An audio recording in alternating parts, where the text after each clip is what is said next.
In my channel ask education. मैं हूं आरती। आज मैं आप लोगों को जैन धर्म यहाँ पे पढ़ाऊंगी। जैन धर्म को स्टार्ट किया जाएगा यहाँ पे। तो चलिए स्टार्ट करने से पहले मैं आपको बता दूं कि जैन धर्म और बौद्ध धर्म जो मैंने आपको प्रीवियस में पढ़ाया हुआ है, तो जैन धर्म और बौद्ध धर्म में बहुत सारी सिमिलरिटीज़ पाई गई हैं। तो ओवरऑल यहाँ पे सिमिलरिटीज़ जितनी भी हैं उनका मैं कंपैरिजन कर दूंगी, जिससे आपका बौद्ध धर्म भी एक बार पूरी तरीके से रिवीजन हो जाए। देखिए स्टार्ट करते हैं।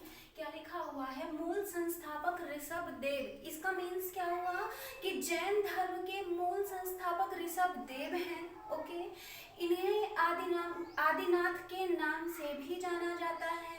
ठीक है, और ये ऋषभ देव कौन है? वास्तविक में हमारे भारतीय ग्रंथों में, भारतीय ग्रंथ स्कंद पुराण में इस बात की मतलब मान्यता है, या फिर स्कंद पुराण में ऐसा उल्लेख मिलता है कि ऋषभ देव जी नाभिराज के पुत्र हैं। ठीक है, ऋषभ देव नाभिराज के पुत्र हैं, ऐसा उल्लेख हमारे ग्रंथों में, भारतीय ग्रंथों में, स्कंद पुराण में देखने के लिए मिलता है कि ये नाभिराज के पुत्र हैं और इन्हें आदिनाथ के नाम से भी जाना जाता है। और जैन धर्म के ये प्रथम तीर्थंकर हैं। और ओवरऑल हमारे जैन धर्म में टोटल 24 तीर्थंकर आए हुए हैं। प्रथम तीर्थंकर का नाम क्या है? ऋषभ देव है। और ऋषभ देव जी के पुत्र का नाम भारत है। ठीक है, भारत था, सॉरी। तो इनके पुत्र के नाम पर ही हमारी कंट्री का नाम भारत पड़ा है, ये भी जान लीजिए। देखिए यहाँ पे लिखा हुआ है मूल संस्थापक ऋषभ देव। इसका मीन्स क्या है कि जैन धर्म के मूल संस्थापक ऋषभ देव जी हैं। लेकिन यदि क्वेश्चन में यहाँ पे मूल की जगह वास्तविक पूछ लेगा तो आपका आंसर क्या होगा? बदल जाएगा। वास्तविक संस्थापक कौन है? यहाँ पे महावीर स्वामी जी हैं। ठीक है, ये आपका आंसर करेक्ट हो जाएगा। वास्तविक संस्थापक कौन है? महावीर स्वामी हैं। देखिए कहने को तो यहाँ पे ओवरऑल 24 एक तरीके से 24 तीर्थंकर आए हुए हैं, पर यहाँ पे आपको 2 ही तीर्थंकर के बारे में मैं बताऊंगी। नेक्स्ट मैं बाद में बताऊंगी, क्योंकि ज्यादातर यदि फोकस किया जाए जैन धर्म में तो महावीर स्वामी जी को ही फोकस किया गया है। उसी से रिलेटेड क्वेश्चन हमारे एग्जाम में आते हैं, तो हम उसी पर चर्चा करेंगे। देखिए हम जल्दी से स्टार्ट कर लेते हैं। देखिए क्या लिखा हुआ है? 24th महावीर स्वामी। इसका मतलब क्या हुआ कि जैन धर्म के 24 तीर्थंकर महावीर स्वामी हैं, जिन्होंने 600 BC के आसपास जैन धर्म का प्रमोशन किया, प्रवर्तन किया। और यहाँ पे भारतवर्ष में एक तरीके से लोगों को रूबरू कराया, जैन धर्म के बारे में बताया कि जैन धर्म में क्या क्या अच्छी बातें हैं, किस तरीके से हमें जैन धर्म को अपनाना चाहिए। उसके बाद देखिए इनका जन्म कहाँ हुआ है? कुंडग्राम, वैशाली के आसपास का ये एरिया है। कुंडग्राम बोलिए या कुंडल ग्राम बोलिए, यहाँ पे इनका जन्म हुआ है। और इनके जन्म को लेकर हिस्टोरियंस ने, इतिहासकार में, या फिर जो भी साक्ष्य मिले हैं जहाँ से इस बात का प्रमाण मिलता है कि महावीर जी का जन्म इस पर्टिकुलर वर्ष में हुआ है, तो आपस में मतभेद है, इसलिए मैंने यहाँ पे दोनों लिख दिए हैं। क्वेश्चन के अकॉर्डिंग आपका आंसर चेंज हो जाएगा। देख लीजिए 599 BC कहीं कहीं पर देखने के लिए मिलता है, और कहीं कहीं 540 BC देखने के लिए मिलता है, 540 BC। ठीक है, उसके बाद देखिए इनकी माता का नाम क्या है? इनकी माता का नाम त्रिशाला है। ओके, जो कि लिच्छावी के गणराज, यहाँ पे लिच्छावी के गणराज के प्रमुख, वहाँ के जो भी प्रमुख हैं उनका नाम चेटक है, और ये चेटक की बहन है। चेटक की बहन कौन है? इनकी माता है। ठीक है, और इसके बाद देखिए इनके पिता का नाम क्या है? सिद्धार्थ। सिद्धार्थ के नाम का मतलब मैंने आप लोगों को बताया था। क्या होता है सिद्धार्थ के नाम का मतलब? जिसकी सभी इच्छाएं पूर्ण हो चुकी हो उसे सिद्धार्थ बोला जाता है। फिर इनकी पत्नी का नाम यशोदा है, इनकी पुत्री का नाम अयोध्या प्रियदर्शना है, और इनके दामाद जमाली हैं, जो कि महावीर स्वामी जी के प्रथम शिष्य भी रह चुके हैं। और इनकी जाति क्या है? क्षत्रिय वंश से ये बिलोंग करते हैं। और इनकी मृत्यु पावापुरी में 72 वर्ष की आयु में हुई है। देखिए जिस तरीके से इनके जन्म को लेकर आपस में मतभेद है, उसी तरीके से मृत्यु को लेकर भी मतभेद है, क्योंकि ओवरऑल इनकी डेथ 74 ईयर्स में हुई है, जिस वजह से इनकी मृत्यु की भी 2 तरीके से तिथि बताई जाती है। पहला देखिए 520 BC एंड 468 BC में इनका इनका मृत्यु हुआ है, ऐसी मान्यता है, ठीक है। और यहाँ पे देखिए इनको जब ज्ञान की प्राप्ति हुई है, तो ज्ञान की प्राप्ति कब हुई है, इनको 12 वर्षों की कठिन तपस्या के बाद जिम्भक ग्राम के पास एक नदी है जिसका नाम क्या है, ऋजुपालिका। ऋजुपालिका नदी के पास साल वृक्ष के नीचे इनको ज्ञान की प्राप्ति हुई है, ठीक है। अब देखिए थोड़ा सा हम कंपैरिजन कर लेते हैं बौद्ध धर्म से जैन धर्म को। देखिए बौद्ध धर्म में इनके पिता का नाम सिद्धार्थ है, लेकिन गौतम बुद्ध के बचपन का नाम यहाँ पे क्या था, सिद्धार्थ था, ओके। और इनकी वाइफ का नाम यहाँ पे क्या है, इनकी वाइफ का नाम यशोदा है, और उनकी वाइफ का नाम क्या था, यशोधरा था, ये एक तरीके से। और ये जो यहाँ पे इनको ज्ञान की प्राप्त हुई, इस बात का यदि कंपैरिजन किया जाए तो इनको 12 वर्षों की कठिन तपस्या के बाद ज्ञान का प्राप्त हुआ है, ठीक है। लेकिन गौतम बुद्ध को 6 वर्षों की कठिन तपस्या के बाद ज्ञान की प्राप्ति होगी, उनको वास्तविक ज्ञान पता चल गया कि क्या है, ठीक है। इनको ऋजुपालिका नदी के किनारे ज्ञान प्राप्त हुआ, गौतम बुद्ध को निरंजना नदी के किनारे ज्ञान प्राप्त हुआ है, जो कि प्रेजेंट की फाल्गु रिवर है ना। और इनको साल वृक्ष के नीचे ज्ञान प्राप्त हुआ है, उन्हें बोधि वृक्ष के नीचे ज्ञान प्राप्त हुआ। ये कुछ आपस में सिमिलरिटीज हैं जिसे आप ध्यान में रखिएगा। उसके बाद देखिए जैसे जैसे इनको ज्ञान की प्राप्ति हो गई तो इन्हें केवलिन बोला जाने लगा। क्यों? क्योंकि ये जो ओवरऑल ज्ञान प्राप्त होता है उसे कैवल्य बोला जाता है, ठीक है। क्या बोला जाता है? कैवल्य। तो जैसे ही जैन धर्म में किसी को ज्ञान की प्राप्ति हो जाती है उसे केवलिन बोला जाता है। केवलिन को हम कई अन्य नामों से भी जानते हैं। देखिए केवलिन को जिन, विजेता, आहर्त, योग एवं निर्ग्रंथ तथा बंधन रहित भी बोला जाता है ना। तो ये सारे बहुत सारे नाम हैं केवलिन के जिनको ज्ञान प्राप्त हो जाता है, तो कई नामों से हम यहाँ पे इन्हें जानते हैं। उसके बाद देखिए क्या लिखा हुआ है, प्रारंभिक जैन साहित्य अर्धमगधी। इसका मीन्स क्या हुआ कि जैन साहित्य जो प्रारंभिक में थे, स्टार्टिंग में जैन साहित्य में अर्धमगधी भाषा का यूज किया जाता था, उपयोग किया जाता था, या फिर उस टाइम के जो जैन साहित्य हैं स्टार्टिंग के, ठीक है, प्रारंभिक स्टार्टिंग के जो जैन साहित्य हैं वो मगधी भाषा में, मगधी लैंग्वेज में उनका यूज किया गया है। लेकिन इस प्रेजेंट ओवरऑल जैन धर्म का जो टाइम था, यहाँ पे प्राकृतिक भाषा, एक जन सामान्य की जो भाषा थी वो प्राकृतिक भाषा थी, ठीक है। और बौद्ध धर्म के टाइम की जन सामान्य की भाषा क्या है? पाली। ये नोट कर लीजिए, शायद उस वीडियो में मैंने बताया नहीं है, तो आप अभी देख लीजिए कि जैन धर्म की जन सामान्य भाषा प्राकृतिक थी और बौद्ध धर्म की जन सामान्य की भाषा क्या है? पाली, ओके।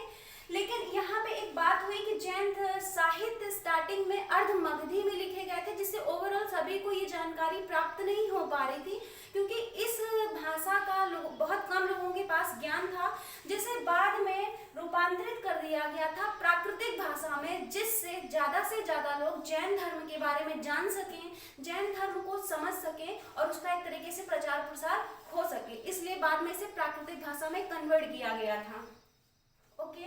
देखिए 3 रत्न लिखा हुआ है, त्रिरत्न। इसका मतलब क्या है कि 3 रत्न।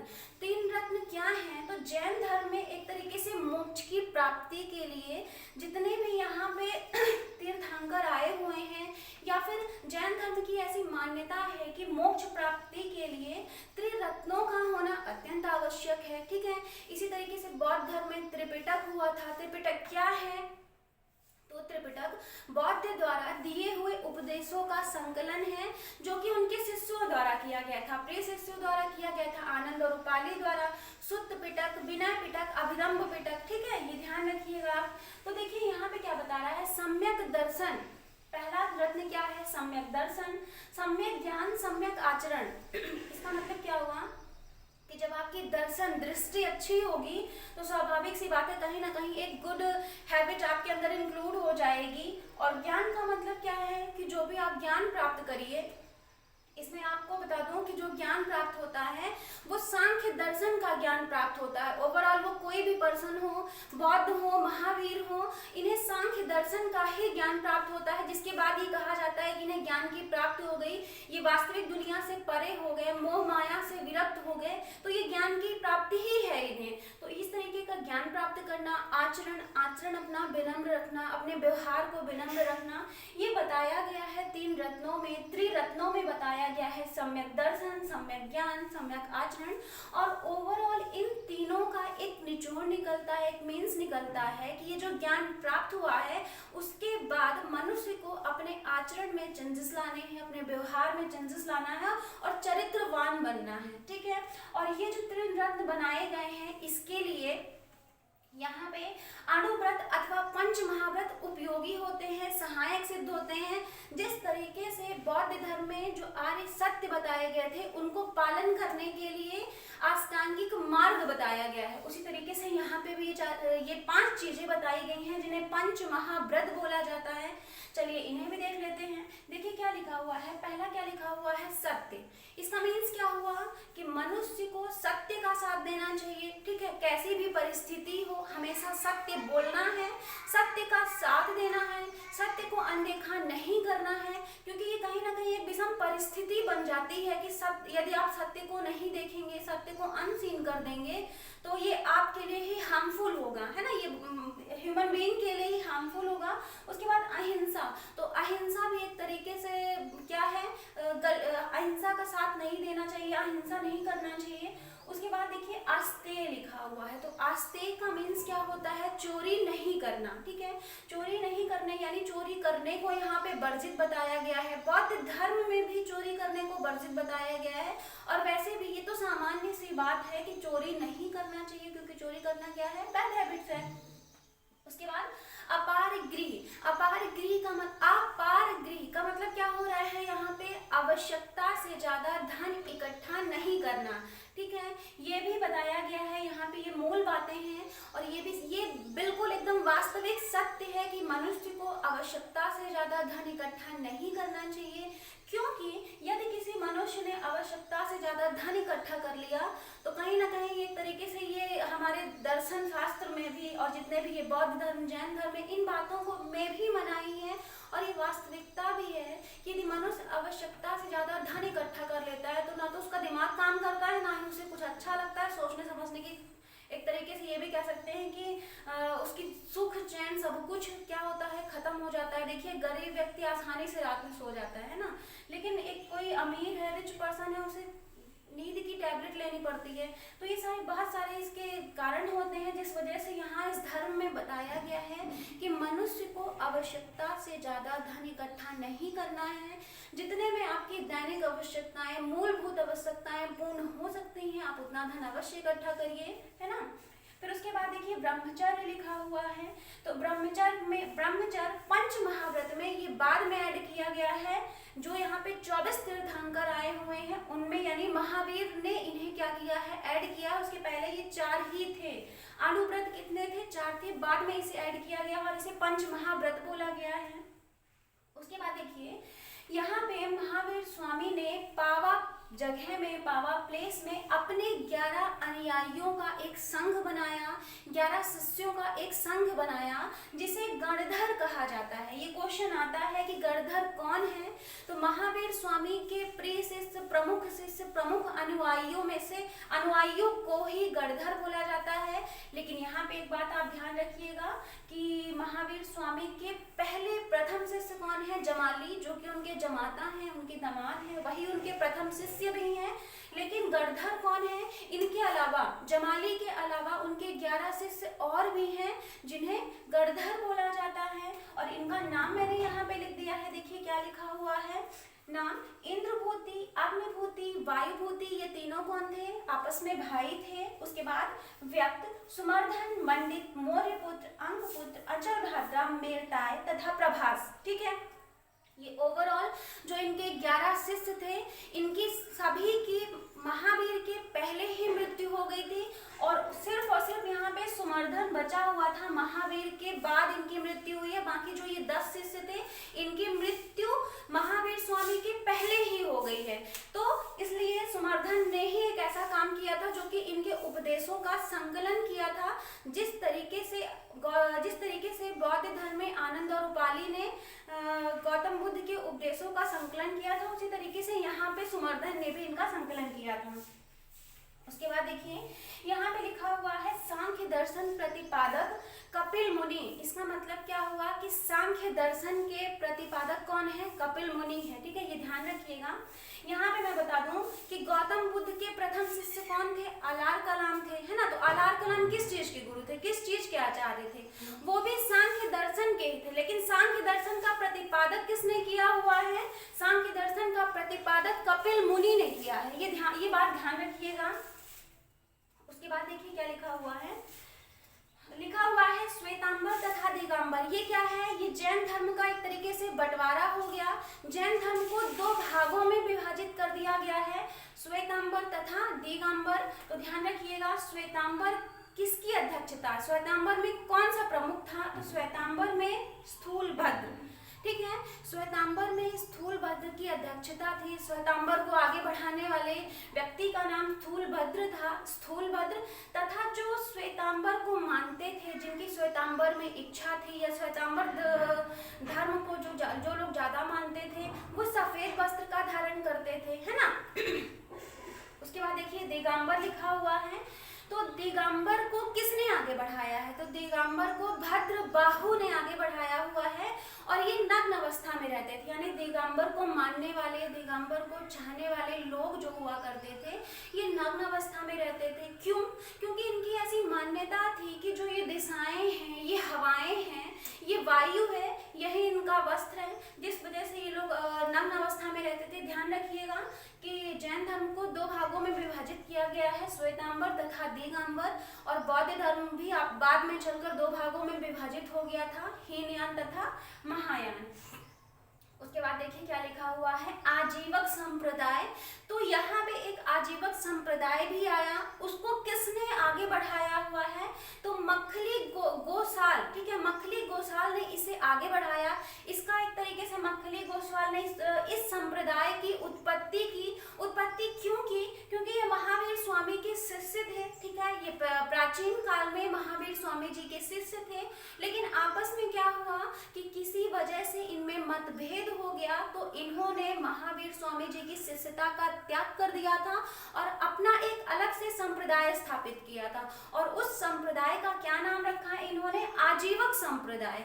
तो इस आजीवक संप्रदाय का एक तरीके से कर्ता धर्ता मुखिया मालिक कौन है, मखली गोसाल है, जो कि महावीर स्वामी का प्राचीन शिष्य था। बट बाद में इन्होंने क्या किया था, इनकी शिष्यता का त्याग कर दिया था। ओवरऑल ये टोटल 1200 BC तक ये संप्रदाय चला था। और इस संप्रदाय का मत क्या था, किस चीज को ये मान्यता देता था, आजीवक संप्रदाय नियतिवाद को, ठीक है, वहां पे लिखा हुआ है नियतिवाद इनका मत था आजीवक संप्रदाय का।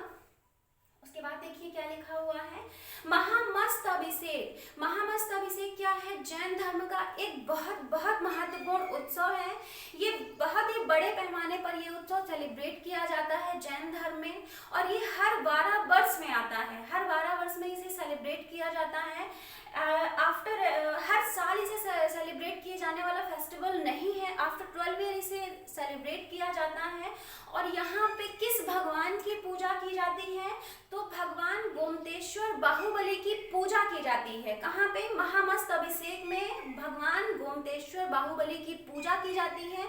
और यहीं पे कर्नाटक में श्रवणबेलगोला में भगवान गोमतेश्वर बाहुबली की 18 मीटर ऊंची लंबी प्रतिमा बनाई गई है। ये भी इम्पोर्टेंट है, ध्यान रखिएगा।